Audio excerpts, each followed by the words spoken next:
Okay. Good afternoon. Thank you so much for joining us for this month's Ideal Speaker Series event. My name is Melissa Servog. I'm a district manager at Alaska Communications and one of this year's Ideal co-chairs. If this is your first Ideal event, then welcome. We're glad to have you. And if you've attended before, well, welcome back. Before we get started, I want to give everyone new and returning a brief overview of IDEAL.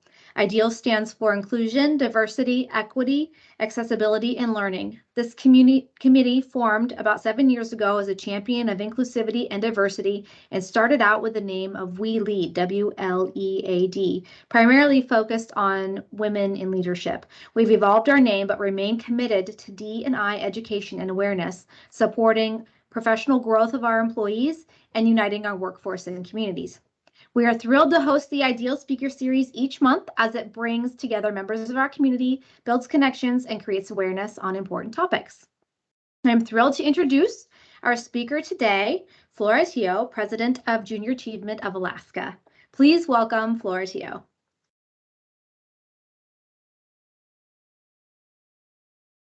Oh, I had to unmute myself. Okay.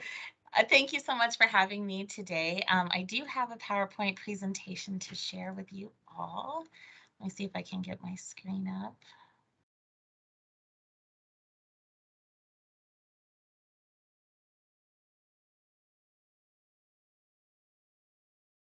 Okay. Let's see. Are you all looking at a PowerPoint presentation? Yes. Okay, good. Okay, well, thank you again for having me here today. I'm really excited about our topic today. It's going to be a little bit of a different presentation because I know that how committed you guys are to diversity, and that's something that I came here today to talk to you about is, how JA is helping to adjust things like the racial gap when it comes to financial literacy in Alaska schools. So a little bit about me for those of you guys haven't met. I've been the president. I'm the president of Junior Achievement of Alaska. I've been here for about 20 years. I'm homegrown, went to Bartlett and UAA. And the topic today is something that's very near and dear to my heart. So I really do have a lot of respect for the work that you guys do. And again, just hats off to Alaska Communications for addressing this type of experience for its employees. I think it's really awesome, and I wish more companies had it. So it wouldn't be a JA presentation if we didn't do a little financial literacy. So we're going to try to do a quick game just to get us started, and then I'll share with you some information about the work that we are doing. I'll start off just with a disclaimer that I would not say that JA is experts in this field in any shape or form, but I do believe personally that everybody has a piece to contribute when it comes to diversity and equity and inclusion, and I just want to talk about some of the things that Junior Achievement is doing. So first, if you guys have kids, this screen will look very familiar to you. If you don't, I'd like to do what we have online. JA has what's called a money quiz, and we'll do it competitive style. So if you would, on either your cell phone, smart device, computer, if you would go to www.kahoot.it, or you can download the Kahoot app if you might have it and enter game code 4727275. And go ahead and if you would go to that website, this is a game, it's interactive, everybody can play it, and it's pulled from questions from JA's site. It's just an example of a little bit about our program rather than talk to you about it. So let's see, I have the room open. Let's see, I see we've got a couple players, Ray, Ivy, Beth, John, Tim, Joyce. Now, for those of you, if you've never played this before, this is live, and again, it's competitive. There'll be just 10 questions. Once I hit start on your screen, it will just go. So there is a clock on it. You have about, I think, 10 to 15 seconds to answer each question, and there's 10 of them, okay? All right. Okay, I have Joyce, Tim, John, Beth, Ray, Ivy, B. All right. Okay, I'm gonna last chance. I'm gonna go ahead and start it. 3, 2, 1, go.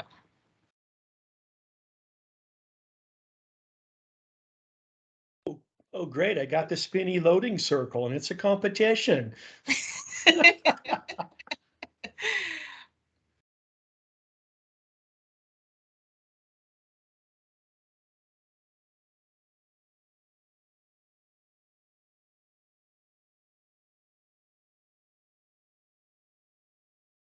All right. Great job. Question 2. Oh no. Okay, sorry. I have 2 questions that are the same. My questions aren't showing up, Flora. All I'm seeing is a triangle, a diamond, a square, and a circle.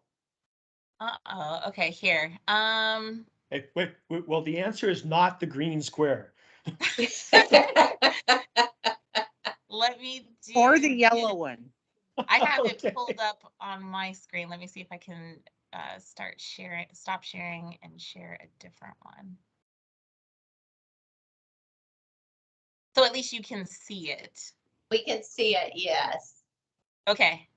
Well, in a way that's good because the first 2 questions should not have been the same. So it's like everybody gets a do-over. Okay. So if you can see the questions, hopefully you can see them on your screen. Oh, wait. Can you guys see questions now on the screen? We can see the question, but we can't see what the answers are. Oh, okay. Okay. Oh, hold Yeah, it. Yes, we can now. Yep. Yeah, we can see it, what you're sharing. Okay. I just Yep. clicked and dragged it. Okay. Okay. Here we go.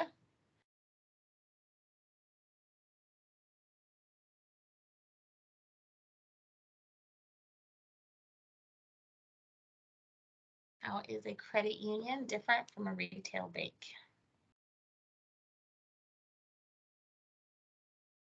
All right. Hey, nice job. Everybody got that one right.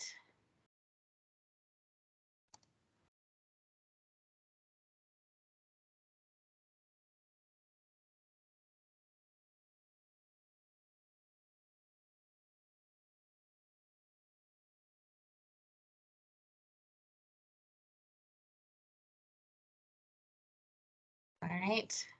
6 for 6 again.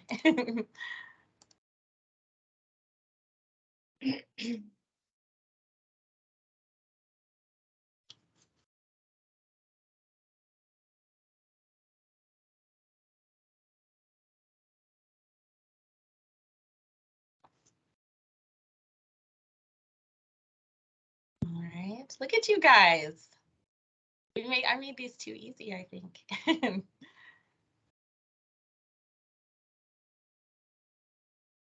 What should you get to make sure your family has enough to pay off your home if you die?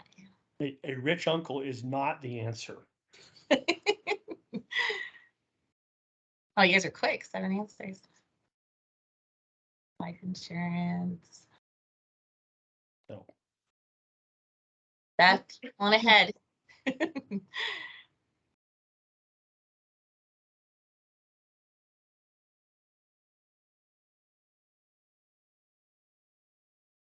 Kind of a tricky one. Oh, well, not for you guys. All right, 2 questions left.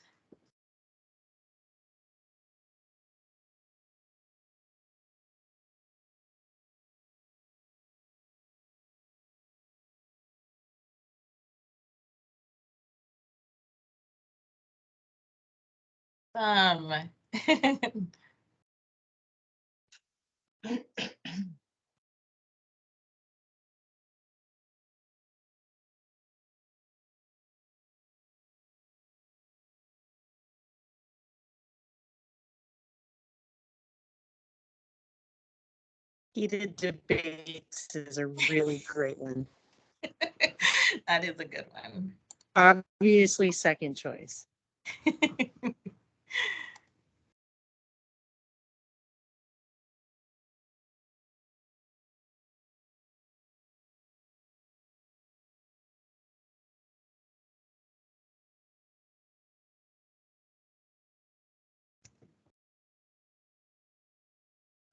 Everybody got that one right too.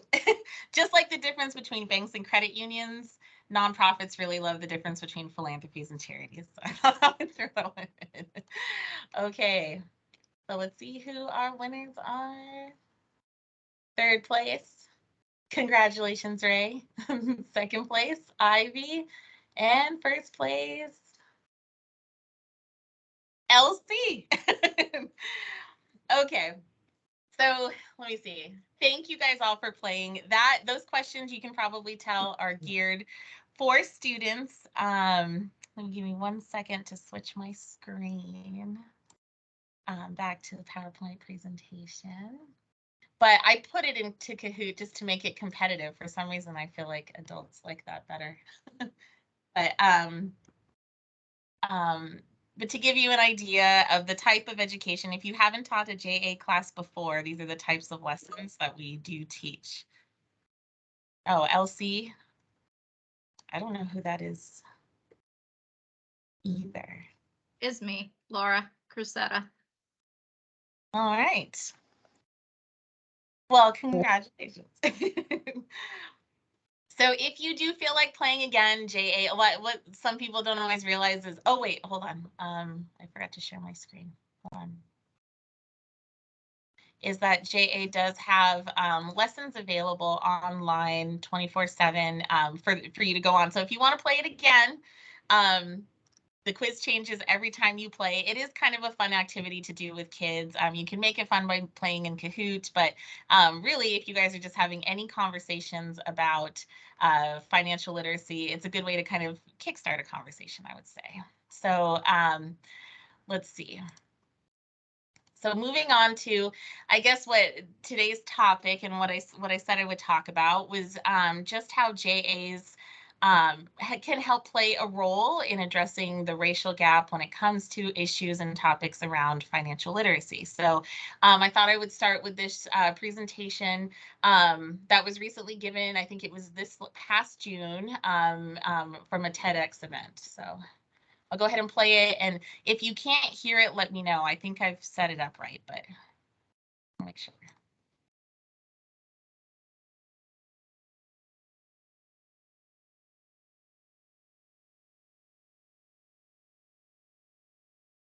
Nope, can't hear it.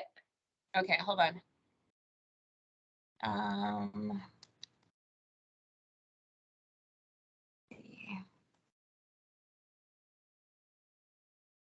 Trying to think. Hold on.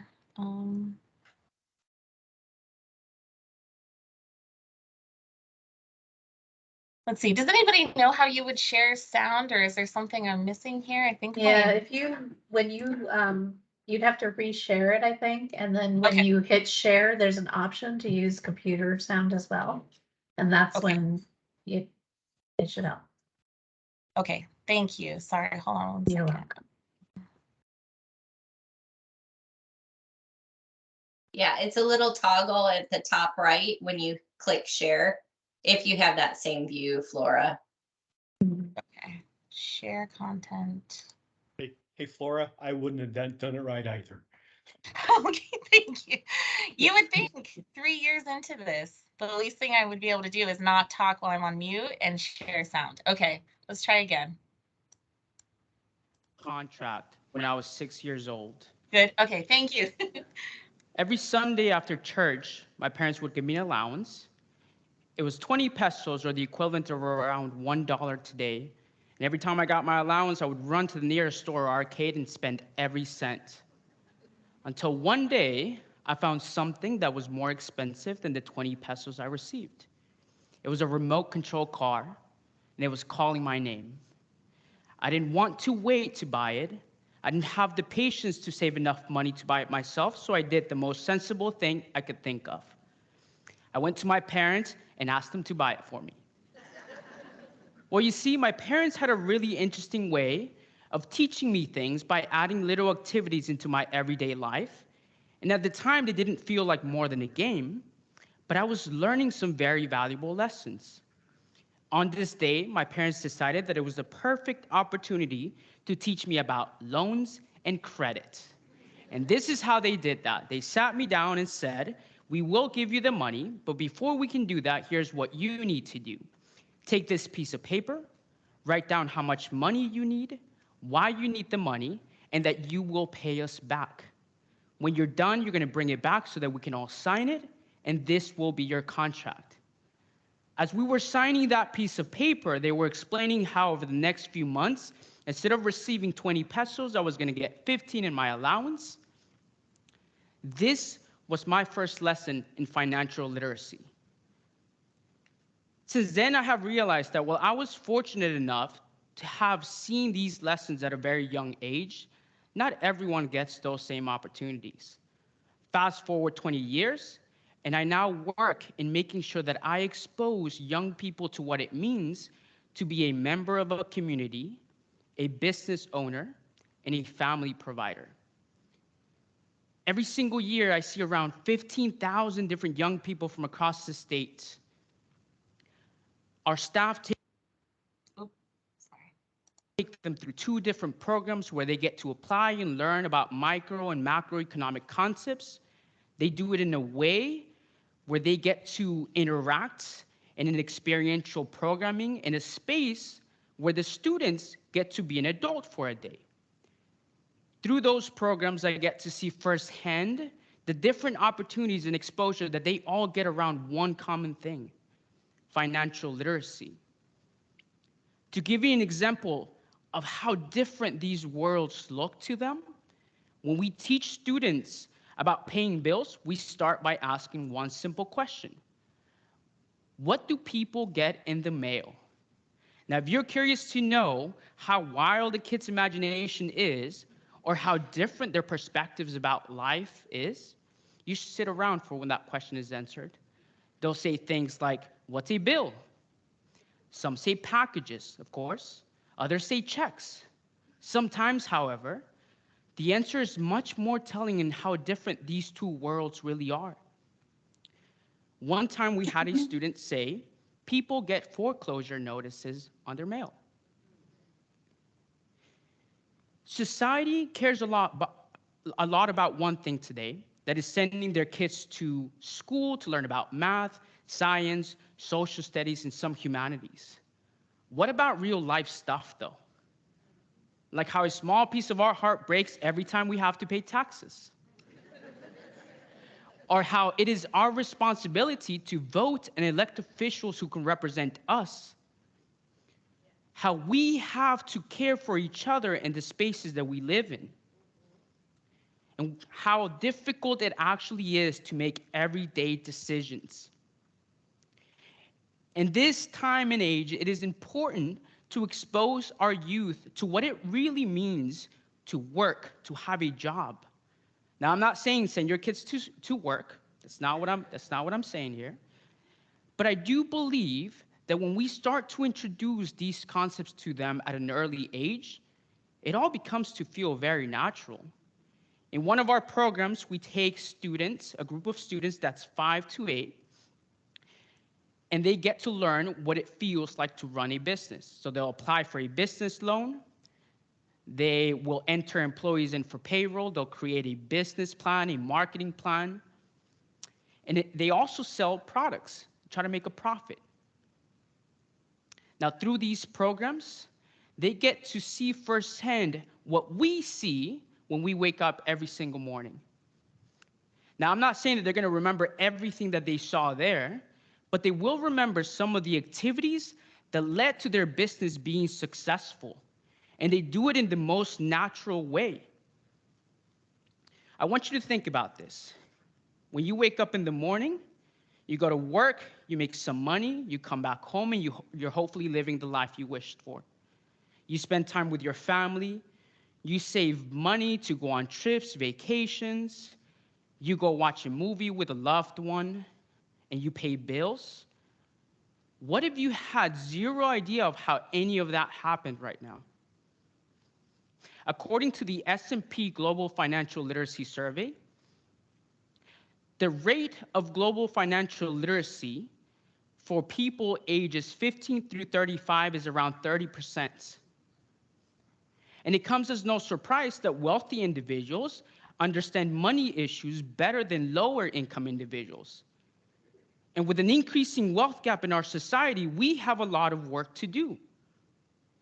A lot of the students that come through our space, they feel lost because they haven't had anyone explain to them that a certain job leads to a certain income, and that income leads to a certain lifestyle. After seeing thousands of students interact in one space, I have come to one conclusion about life. It is not scary when you're faced with a new challenge. It is only scary when you do not understand how to navigate it.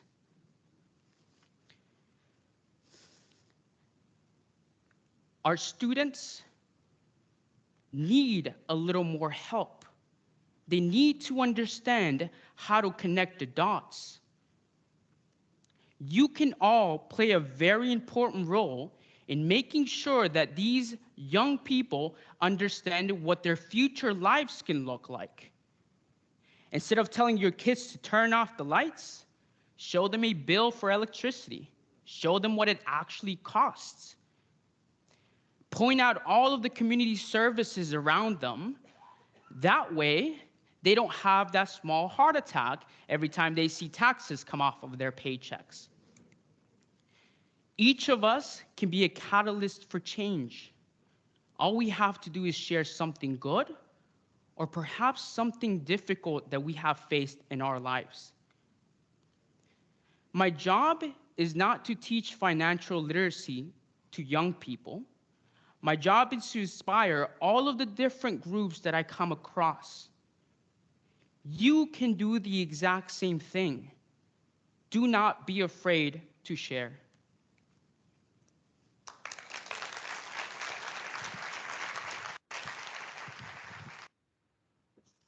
All right. So, I want to talk just a little bit about how financial literacy affects different populations. I went on to a site called Investopedia. It's referenced several times in university research and at Junior Achievement. And I put some facts together just to share with your group here today. So I think what this tells us is that minority students and adults alike struggle across the board when it comes to financial literacy, but minority students struggle more than their peers. When it comes to financial literacy tests, and I believe this is as recent as 2019, Asian and white populations score higher than Black and Hispanic populations. And that same gap is reflected amongst young people too, when that same test is given to 15-year-olds who are all the same age. The Black and populations score slightly lower than Asian and white populations when it comes to matters of financial literacy. As far as why that gap exists, there are literally a lot of reasons. There's no one issue that goes into solving there's not one silver bullet that will make everybody financially literate. But there are some things that we do know. Socioeconomic and political barriers exist. And what I mean by that is minority neighborhoods are often targeted when pawn shops, advanced till payday type stores open. They often look for minority neighborhoods to move into. And they often, for that reason, get channeled into using certain predatory financial services and instruments. And that just kind of contributes to this cycle. There's also the gender role gap to I guess, address that. In general, men have historically had more financial experience, which gives them somewhat of an advantage over women because of what used to be identified as traditional roles. And then there's also just the overall lack of investment in financial education. And if you've listened to me talk before, you know that Alaska is one of 4 states that doesn't require financial literacy. And I'll talk a little bit later about what JA Alaska is doing to help address that. But one of the reasons is that, until it's a problem that until you throw everything you have at it is going to exist. There are, I think, now 13 states that require students to pass a standardized test in order to graduate from high school, specifically on financial literacy. And not surprising, 10 years since that has happened, those average credit scores amongst 25 to 35-year-olds are slightly higher than states where they're not required to take a test. The other thing we know, if you lived here for a long time, the Anchorage School District is one of the most diverse school districts in the United States. And here at Junior Achievement, I can tell you we have a lack of volunteers that are available to go into schools. And so I thought I would share a story before I kind of show you our video from our national office about financial literacy and how we're addressing that. But I think it's always, this is something that it's near and dear to my heart for a reason. And it's because I know people here who have been affected by a lack of financial literacy. So, this one story I'll share, and this is not a picture of him. It's just a picture that I found on my phone. But this is, an Alaskan first generation American from Samoa who had a 40-year career here as an educator, lived in the same house for 30 years. In 2011, his wife passed away, and she actually would be responsible for paying a lot of the bills. And English, obviously, he was an educator, and so he spoke English very well. But what had happened was the mortgage companies were bought out and merged, and he kept sending his mortgage payment to the same company, and they kept sending, and then a couple of months later he would come back to him, and he was very confused. And he didn't understand the paperwork, he didn't understand the foreclosure process. And even though it's a lengthy process for foreclosure, this guy did end up losing his home. And a lot of it had to do with the fact that he didn't understand his paperwork, he didn't understand the process, and he didn't understand where to go to get help. So going back to that point that was made in the earlier video, it's not necessarily scary when you come across something you don't know. This gentleman didn't speak a word of English when he came to, the United States or came to Alaska. But if you don't know what to do once you're confronted with something you don't know, and in this particular case, financial literacy was something that ended up having a negative impact on his life. So hopefully the video here, so this is much shorter than the last video, but a video from our national office that kind of helps put that into clear perspective. The world is full of lines. There are lines that are helpful, convenient, and even necessary. But then there are those lines that people can't. Oh, sorry.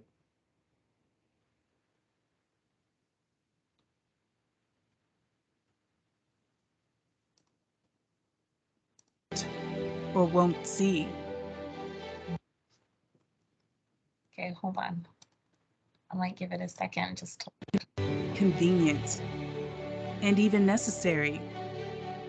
But then there are those lines that people can't or won't see. They are the lines that divide. The other video played so easily. These lines are based on color, on gender, on belief, on language, and even on love. These lines may be drawn on purpose or unintentionally and without much regard. Sometimes these lines have been there for generations, apparent to those they seek to separate, and invisible to others.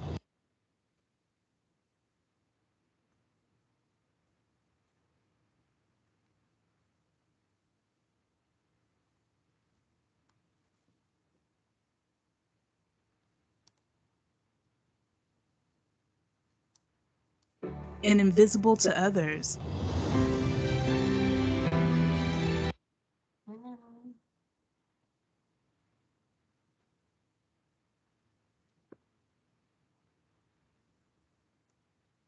But just because not everyone sees these lines doesn't mean they don't exist. At Junior Achievement, we see them, and we know things need to change. That's why we are empowering the next generation with lessons in how money works, how education leads to career success, and how to start and run a business. We are committed to giving young people the knowledge and support necessary to erase these lines and bridge gaps, overcome barriers, and break through ceilings. We are doing this so that today's kids can live in a more equitable and just tomorrow. But we can't do it alone.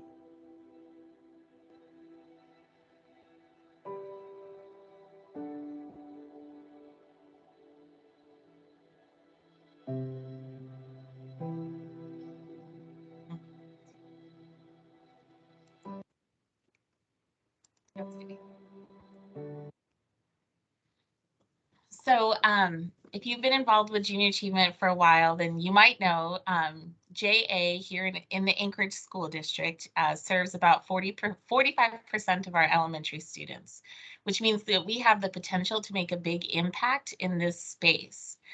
Given that this school district in particular is very diverse and we have a large amount of requests for our program.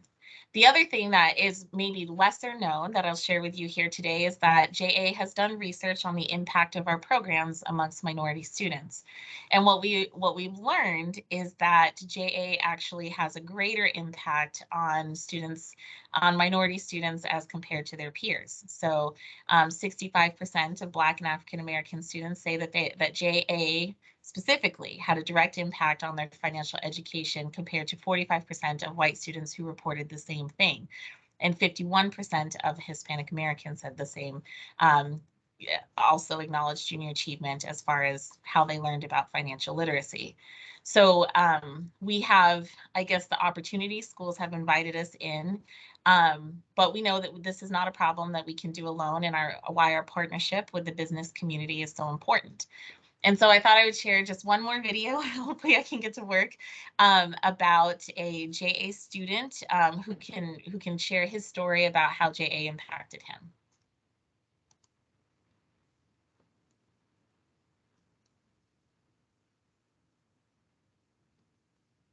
11th grade. I don't remember the exact class, but it was a business related class I had in high school.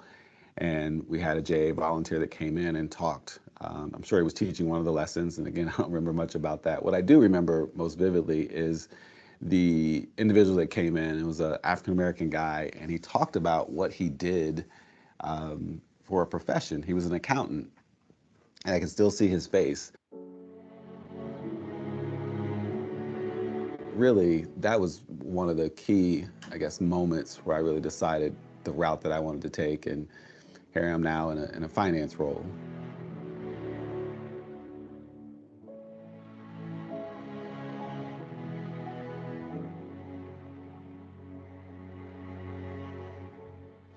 And I think a lot of it was just that interaction, seeing someone that looked like me, someone that I could relate to, that was in the classroom, teaching a lesson. And, I kind of went that route, went to college, majored in accounting, and the rest is history.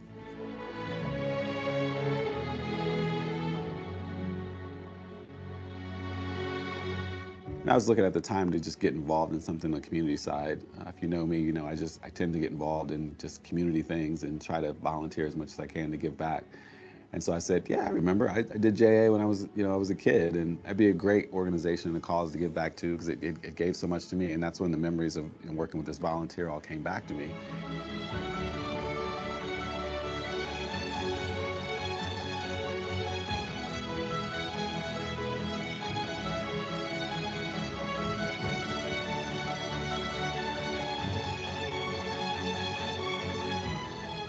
I'm trying to find more Michaels that may just need that one or two chance interactions, and it kind of just, sets a trajectory for something that they may not have been thinking about or considering in their career.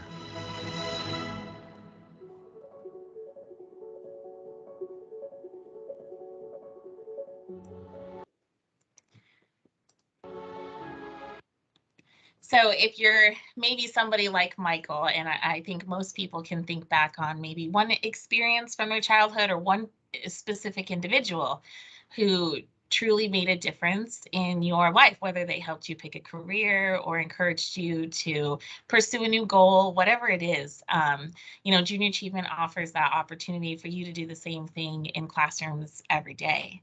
You know, here at our office, I'm very proud because diversity is something that we have leaned into, just JAUSA, but also here in Alaska. So, you know, we have a goal to have our organization here reflect the community that we serve. And I wanted to give a shout out to Beth Barnes, not to put her on the spot, but I shared this with her. You know, she's the first female board chair we've had in Alaska within the last 30 years.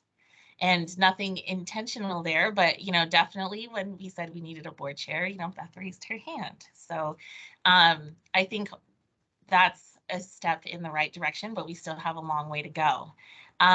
We also are making an intentional effort to bring JA to populations we haven't been to before. And, you know, we're trying to raise funds to help evaluate and track the different populations we're serving so that we can measure our impact in our communities. So, you know, there's an opportunity here for, you know, you to get involved with the organization or learn more about this. I know for a lot of us, it's a little bit of a different way of thinking about financial literacy, but like I said, very important. You know, and it doesn't always mean volunteering in the classroom, but that's the most direct way to make an impact and share your story with students. We also have events that are going on, and there's even just, you know, if there's a neighborhood school or if your kids go to a school, you can ask if JA is there, and if not, let the staff know, and maybe we can, you know, go talk to the school together. Because the really great thing about Junior Achievement is that when we go into a school, the entire class gets the program. It's not just the students who sign up for it, not just the students that have transportation, you know, they don't have to pay for it. It benefits the entire class. And obviously, you know, we want to know your ideas. I mean, we're open to any ideas or things that other organizations are doing or that you might be doing at Alaska Communications. So please let us know. And we do have a couple of events coming up this December. We have a minority-led JA in a Day, minority business owner JA in a Day happening in this December over at Wendler Middle School. On October 7th, we have a JA in a Day coming up during Hispanic Heritage Month, where we'll be spotlighting Hispanic business owners here in Alaska. We're going to provide videos to teachers that they could use if they want to kind of talk to their students about Hispanic Heritage Awareness Month and just general talking points for volunteers. And then we're also, you know, looking for events where JA can have a presence. So if we haven't been to your school or your church or your, you know, neighborhood youth center, please let us know so that we can try to make that happen. You know, Beth knows we are a small staff. There's only 3 of us, 3.5 in counting, but we do make every effort we can. We would never turn down a program or an opportunity to connect with a neighborhood. So, you know, please, I guess if that was my one ask of this group here today would be that, you know, please just share your ideas with us on how we can be more diverse and help, I guess, continue this work. So in closing, I just want to say thank you all for having me here today. If you're interested in the information that I shared, or if you're interested in getting involved in a classroom, our contact information is there. Of course, you know, Beth is our chair this year, so is also a good contact for you. And with that, I just want to say thank you all for your time today.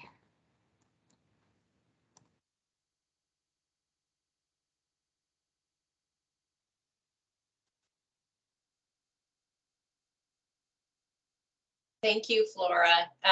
This is Beth, everyone.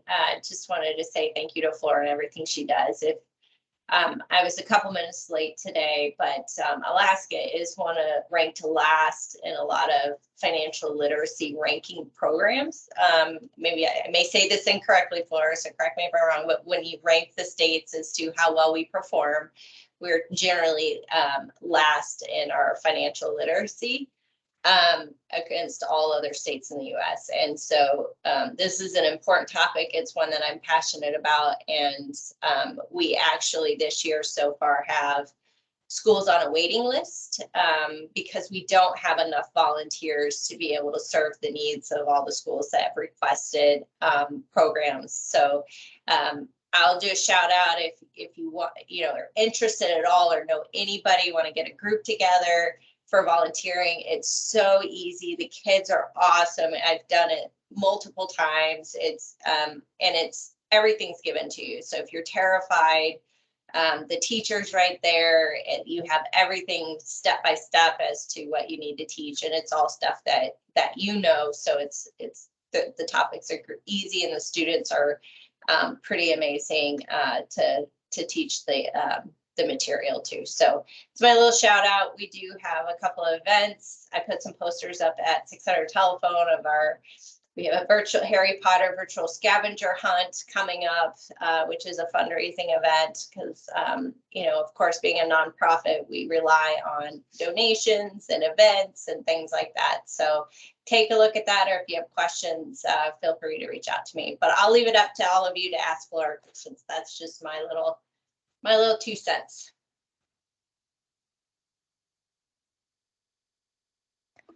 Thanks so much, Beth. Yeah, I mean, my wheels are spinning here. I'm curious, Flora, what is JA in a day? Like, what would that look like? And do you need volunteers for that? Great question. And yes, JA in a day is where we do a whole school takeover. So for that day, it's most often at the elementary level, but we can do it at the middle school level too. And in rural communities, we do it at the K-12 level. But the school sets aside one day where every classroom has a JA volunteer, and you have a series of activities to walk through with the students. You are playing games and activities, not lecturing. You don't have to come up with your own material. And the time commitment varies for younger students. It's about 2.5 hours. Older students, it goes up with each grade level up to about 5 hours total. But you can do it once a year and reach. That's an easy way to reach 25 to 30 kids, or you can do one in the fall, one in the spring. And we typically have about 2 per month. So we do have one coming up on October 7th at Abbott Loop.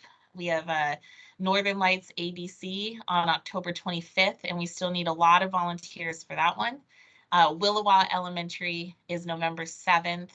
And then we have one scheduled in December. I don't know if they have a date yet, but at Wendler Middle School. And like I said, everything is hands-on.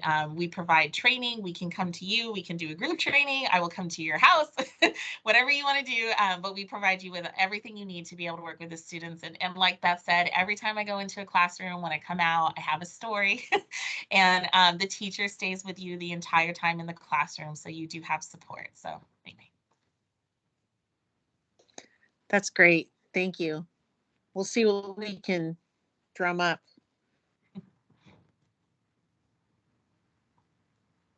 So does anybody have any questions for Flora? I do. Some of us are not in Anchorage. I'm in Juneau. We have offices in Fairbanks and in Southwest as well. What's the GA presence in some of these other communities like? That's a great question. In communities, so I'll start with Juneau and Fairbanks because you mentioned those two. There's a small committee, and in Juneau, JEDC runs it. And so there's what they do is they send out request forms to teachers, and they kind of just recruit on an as needed basis. We've done JA in a day there before. We can do it again. We haven't done it since COVID, but so you have. Those same 2 ways exist in Juneau, same in Fairbanks. Kenai actually does do JA in a day. We're doing 3 schools on the peninsula this year: Redoubt Elementary, Nikiski, and I think it's Mountain View Elementary in Kenai. So there are opportunities. JA is in 55 communities statewide, from the North Slope all the way down through the Southeast. So if you want information about that, just let me know, and I'll get you connected with the Juneau person, and then they will let the teachers know there's a volunteer, and they will snap you up probably. So anyway, that's how it would work. Thank you. Yeah, I'm familiar with some of the people over at JEDC, so I will reach out. Thanks. Yeah. So you mentioned elementary programs. Do you guys do anything for middle school and high school? Like, do you have sort of like the packaged path for there so people aren't scared?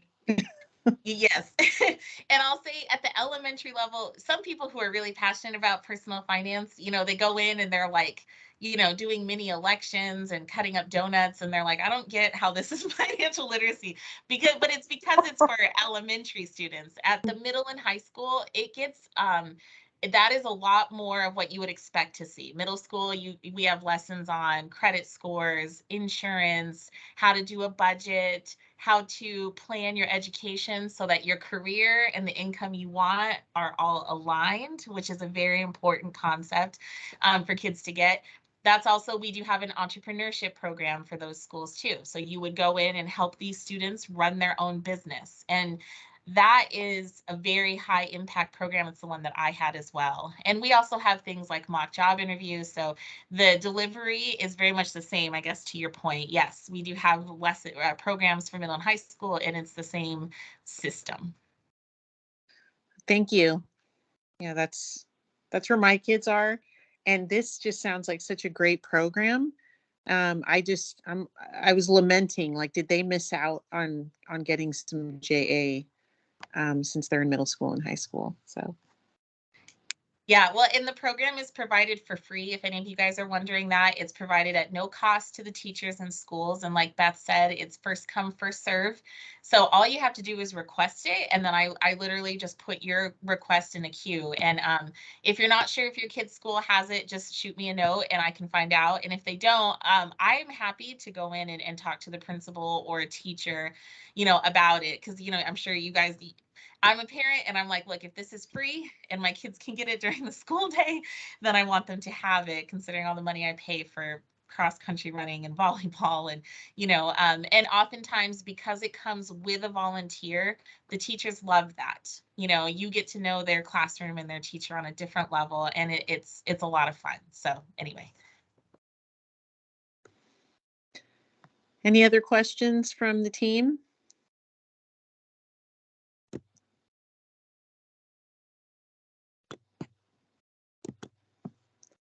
All right. Well, it looks like everyone's pretty, I guess we sort of have a list of questions we tend to ask, and I don't want to take up too much of your time, Flora. You've already given us so much, but I do have to ask this. You said you're a staff of, 3, maybe a little bit less.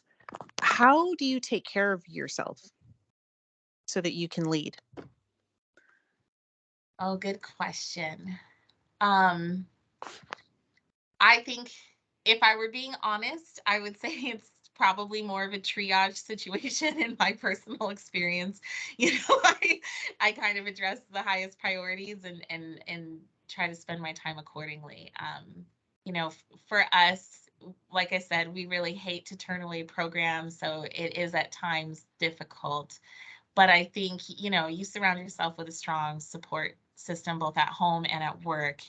And, just do the best we can every day. So I would say that's probably how I would answer. It's not a very good answer, but true. No, it's a great answer. It's true. And we all understand that triage situation a bit and do the best you can. Speak in our language, or speak at least. All right. So I guess before we bid you adieu, anyone else?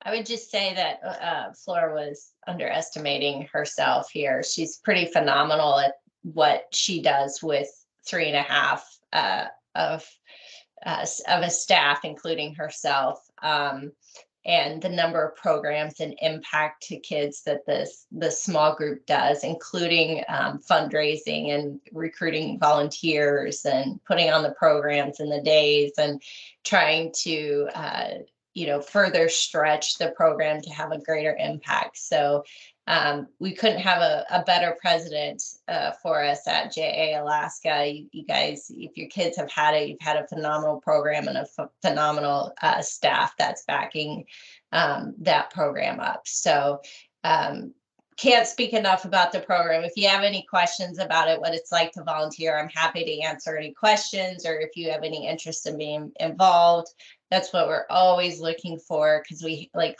Flora said, we hate turning schools away because of a lack of volunteers, and it really is such a short time period that we request, and it is a pretty phenomenal experience to be able to interact with those kids. It's terrifying. Let me tell you, I get terrified every time before going in, but once I'm in there, it's so much fun and worth it. And I talk about it for days afterwards. So it's pretty great. I love it. I think what we'll do is, everybody that attended today, maybe we'll send out like a forms poll to see, who might be interested in volunteering, and see if we can't get an ACS group to help. So cool. It would be really cool. And the time commitment, 2.5 hours, this is important work. This is really good. I learned a lot today. It seems, like the cornerstone of JA is financial literacy and career alignment for our young people. So hats off to you, Flora, for sure. Thank you. Thank you. Yeah, thank you. And thank you to Beth for recommending you to come talk to us, and for also serving on the board. That's very awesome as well. All right. Thank you, everybody. Thank you for your time. Thank you. Thank you. Have a great day. You too. Bye. Thanks.